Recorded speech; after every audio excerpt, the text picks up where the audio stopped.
আসসালামু আলাইকুম। জনতা equipment training সেন্টারে আপনাদের সবাইকে স্বাগতম। দেশের জনসাধারণকে জনশক্তিতে রূপান্তরিত করাই আমাদের মূল লক্ষ্য। আপনি যদি বেকারত্ব দূর করে দেশ বা দেশের বাইরে আকর্ষণীয় বেতনে ফকলিফ অপারেটর হয়ে নিজের ক্যারিয়ার গড়তে চান, তাহলে আজই যোগাযোগ করুন জনতা ইকুইপমেন্ট ট্রেনিং সেন্টারে।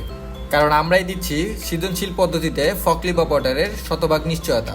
এছাড়াও রয়েছে মেইনটেনেন্স ক্লাস, থাকা খাওয়ার সুব্যবস্থা এবং সিসি ক্যামেরা দ্বারা সার্বক্ষণিক সুরক্ষা ব্যবস্থা। প্রশিক্ষণ শেষে সরকারি অনুমোদিত সার্টিফিকেট এবং অনলাইন ভেরিফাই করা স্মার্ট কার্ড প্রদান করা হবে, যা দেশ বা দেশের বাইরে সরকারি বেসরকারি কাজে গ্রহণযোগ্য। তাই দেরি না করে আজই যোগাযোগ করুন জনতা ইকুইপমেন্ট ট্রেনিং সেন্টারে। মনে রাখবেন, দক্ষতা, দক্ষ জনশক্তি, দেশের সম্পদ।